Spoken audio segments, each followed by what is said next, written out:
Hi friends, welcome to Greeshma's kitchen. ഇന്ന് ഞാൻ വന്നിരിക്കുന്നത് ഒരു വട്ടയപ്പം റെസിപ്പി ആയിട്ടാണ്. ചക്ക കൊണ്ടുള്ള ഒരു വട്ടയപ്പാണിത്. അപ്പോൾ എങ്ങനെയാണ് ചക്ക കൊണ്ട് സോഫ്റ്റ് ആയിട്ടുള്ള വട്ടയപ്പം ഉണ്ടാക്കാമെന്ന് നോക്കാം. നന്നായി പഴുത്ത വരിക്കച്ചക്കയുടെ 12 ചുളയാണ് ഞാൻ എടുത്തിരിക്കുന്നത്. ഇത് വെള്ളാരം ചക്കയാണ്, അതുകൊണ്ട് തന്നെ വട്ടയപ്പത്തിന് കളർ കുറവായിരിക്കും. നല്ല കളറുള്ള വരിക്കച്ചക്കയുടെ ആണെന്നുണ്ടെങ്കിൽ വട്ടയപ്പം കുറച്ചുകൂടി ഒരു ലൈറ്റ് മഞ്ഞ കളർ ഉണ്ടായിരിക്കും. ഇത് നമുക്ക് കുരു കളഞ്ഞ് കുറച്ച് വെള്ളം ഒഴിച്ച് വേവിച്ചെടുക്കണം. ചക്ക നന്നായി വെന്ത് വന്നിട്ടുണ്ട്.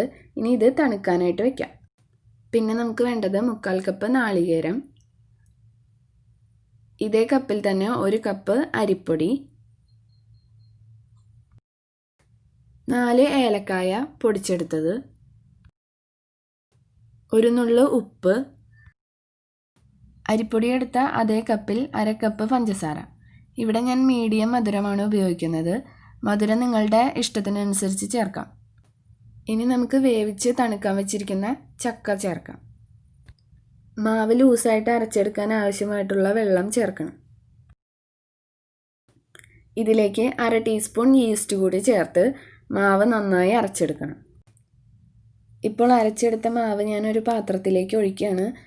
കുറച്ച് വലിയ പാത്രം ഉപയോഗിക്കണം, അല്ലെങ്കിൽ ചിലപ്പോൾ മാവ് പൊന്തി പുറത്ത് തൂവിപ്പോവും. ദോശമാവിൻ്റെ പരുവത്തിലാണ് ഞാൻ മാവ് അരച്ചെടുത്തിരിക്കുന്നത്. ഇത് നമുക്ക് അടച്ചു വെച്ച് ഒരു 4-5 മണിക്കൂർ കഴിഞ്ഞിട്ട് വട്ടയപ്പം ഉണ്ടാക്കിയെടുക്കാം. 4 മണിക്കൂർ മതി മാവ് പൊന്തി വരാനായിട്ട്. പിന്നെ നിങ്ങൾ എടുക്കുന്ന ഈസ്റ്റിൻ്റെയും പിന്നെ കാലാവസ്ഥയൊക്കെ അനുസരിച്ചിട്ട് ഈ സമയം മാറാം. അപ്പോൾ 4 മണിക്കൂർ കഴിഞ്ഞിട്ട് തുറന്ന് നോക്കുക. മാവ് പൊന്തിയിട്ടില്ലെങ്കിൽ കുറച്ചും കൂടി നേരം വെക്കുക. ഇപ്പോൾ ഏകദേശം 4 മണിക്കൂറായിട്ടുണ്ട്. മാവ് നന്നായിട്ട് പൊന്തി വന്നിട്ടുണ്ട്.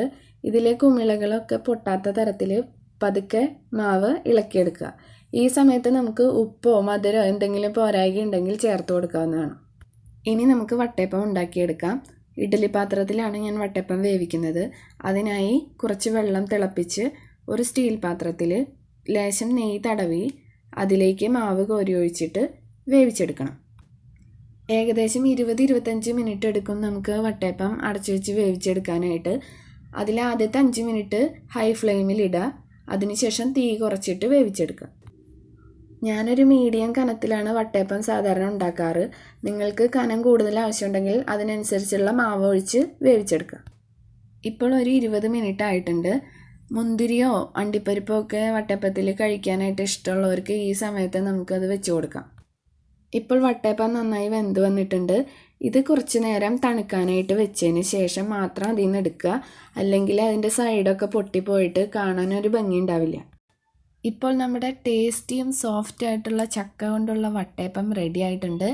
എല്ലാവരും ട്രൈ ചെയ്ത് നോക്കണം, ഇഷ്ടപ്പെടും. അഭിപ്രായം കമൻറ്റ് ചെയ്യാൻ മറക്കരുത്. അടുത്ത എപ്പിസോഡിൽ കാണുന്നവരേക്കും ബൈ.